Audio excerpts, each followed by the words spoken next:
Now at 6 a.m. on WKYT this morning, Lexington police are searching for a gunman after yet another overnight shooting. A woman is hoping for the best for her husband after he shot her in the back. And how you can enjoy the Kentucky Derby without heading over to Churchill Downs. Tracking, alerting, protecting. This is WKYT This Morning. Top of the morning to you on this Friday, Derby Eve in the Commonwealth of Kentucky, and we're so glad you're with us on WKYT. I'm Bill Bryant. And I'm Rebecca Smith. We had a little bit of a crazy weather situation later in the afternoon yesterday. What's wrong? No. Did something happen? We also had a crazy weather situation in that we just had to change weather, people. Oh, that's what you guys are laughing at. That's what you were saying. Oh, well, that's hilarious. But we did have those. Why would I laugh at anything else? Hey, you know what? Storm that moved through. Yeah, Micah with that tender voice this morning, so he's moving on now. Yes, we're going to check he's a little bit sickly. Meteorologist Jim Caldwell is in now. Pinch hitting. Good morning. You know, you just love getting that call at 5:08. I think he started calling me much earlier than that, but you love that call when you went to bed about 1:30. Anyway, guys, it's not bad out there for you as we head through the day today. Much different situation. You see defenders still tracking some showers across parts of eastern Kentucky, and that's really about it. It's going to be about the temperatures and sunshine eventually today, but we do have that chill in the air currently. 43 right now in Lexington, 43 in Richmond. How about a 36-degree reading down around Somerset? Certainly experiencing some chilly stuff out there, at least this morning. We likely end up, though, in the mid and upper 60s. There might be a few folks that will dial in for 70 degrees for highs today. And if you are headed west toward Louisville, even warmer out there for those folks. We will look at all of that a little closer coming up here in just a few minutes. Okay, we'll see you then. And let's get to the news on WKYT. New this morning, police searching for a gunman after another overnight shooting. And this one happened around 1:30 this morning behind the Whitaker Bank ballpark. It is the latest in a string of violent crimes in the city. WKYT's Mark Barber is tracking this crime alert live from police headquarters. Good morning, Rebecca. Police said that this shooting happened in an area where they already have extra officers patrolling the streets. We're told that the man was shot on Ballpark Drive just off of North Broadway. Investigators told us earlier this week that they had extra bike officers or bike patrols in that area because there had been a noticeable increase in crime there. Now, according to investigators, the man was shot 3 times. We're told he was shot at least once in the back. Police tell us he is in serious condition at the hospital. However, officers say the man is coherent and he is helping them with their investigation. According to our records, this is the 13th shooting in Lexington since April 7th. Police say this latest shooting, and what has been a violent few weeks, happened around 1:30 this morning. We're told the man knocked on doors after he was shot, looking for help. Police say that help came when a witness helped him walk a few blocks over to Paris Avenue. Some witnesses say they walked him over here.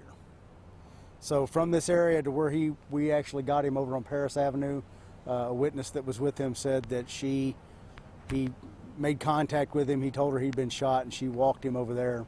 We're really trying to cook down exactly why that happened. Police tell us that the man may have been taken to a family member's house. They say when they arrived, he was sitting on the porch with people who appeared to know him. As for the shooter, police say they are investigating a possible suspect. Live in Lexington, Mark Barber, WKYT. Thanks so much, Mark. This shooting comes on the heels of a meeting of community leaders who've discussed ways to make Lexington safer. The NAACP teamed up with Lexington police and corrections officers for Town Hall Forum at Winburn Middle School last night. Public safety was the main topic. Organizers say the meeting was planned before this recent string of violence in Lexington. They say the forum was productive, but more needs to be done. This is serious. And you know, we talk about somebody's life. That's really serious. You can't put a price tag on that. So it's going to take time. It's going to take effort. We're ready. Organizers also discussed how folks who have spent time in jail can get back into the workforce. Friends are rallying around a Kentucky family who lost a 4-year-old child in a violent crash. Stephen Jackson says the family was headed to Bourbon County for his mother's funeral when they crashed on I-79 in West Virginia. He says 4-year-old Caitlin Roes was killed. His mother suffered several broken bones. Caitlin's 2 sisters were also in the car. They were not hurt. Well, after being shot by her husband, an eastern Kentucky woman says she is hopeful that he can get the help he needs.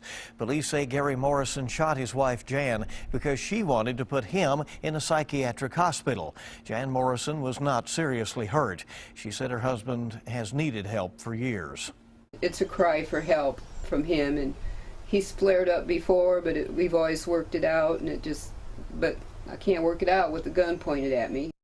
Police charged Gary Morrison with assault. He did not want to talk with us from jail. Police in Breathitt County need your help tracking down 2 potential thieves. Jackson police say these 2 women checked out some merchandise from a local store, never returned it. They could be from Owsley or Wolfe counties. The woman left in these 2 cars that you see here, right there. The eyes of the world will be on the Commonwealth this weekend. Thousands of folks are in town for the Kentucky Derby. And it's Oaks Day at Churchill Downs today, but you don't have to go to Louisville to enjoy the races trackside. WKYT's Hillary Thornton is live at Keeneland with a look at the Derby events right here in Lexington. Good morning, Hillary. Good morning. Certainly a big weekend here in the state of Kentucky. And while all of that horse racing action is taking place at Louisville's Churchill Downs, folks here at Keeneland are also gearing up for a big weekend. The big weekend gets underway with the Kentucky Oaks today, featuring martinis on the lawn here at Keeneland. Then tomorrow is the big day, the Kentucky Derby. Keeneland will host the world's largest Derby Day celebration. Both days, horse racing fans are welcome to picnic in the paddock and walking ring. Then, of course, with plenty of big races to watch, those here at Keeneland can watch all that's going on at Churchill on the large video board overlooking the paddock, or watch on the infield board from the grandstand seats. In addition, there will also be more than 1,000 televisions throughout the track. Now, for those of you with some favorites running this weekend, there are also several ways to place your bets throughout the 2 days here at Keeneland. Now, the gates open both days at 9 o'clock here, with the races scheduled to start at 10:30 each day. Admission is free today for Oaks Day, and then tomorrow it is $5 per person, and then children 12 and under get in free for that big run for the roses. Live in Lexington, Hillary Thornton, WKYT. All right, and they are anticipating a crowd as they have had in recent years. Well, showers and storms didn't stop a Kentucky Derby week tradition in Louisville last evening. The 60th annual Pegasus Parade marched right down Broadway in downtown Louisville. Former University of Louisville quarterback Teddy Bridgewater was the grand marshal, and around 100 floats along with bands and balloons were in this year's parade. The theme was Best of Louisville. President Barack Obama has signed a disaster declaration for Kentucky in response to winter storms that hit us here in the Bluegrass in February. That opens up federal money to help with recovery efforts. The storms dumped heavy snow in much of our state, also triggering flooding and mudslides. For more on what this declaration exactly covers, go to our website, WKYT.com.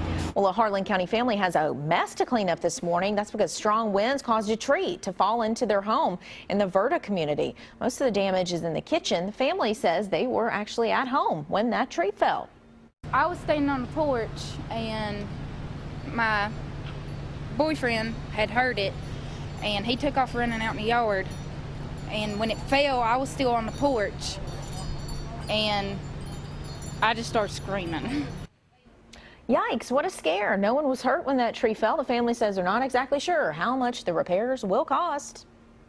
Now, your zone-by-zone forecast with meteorologist Jim Caldwell and First Alert Defender.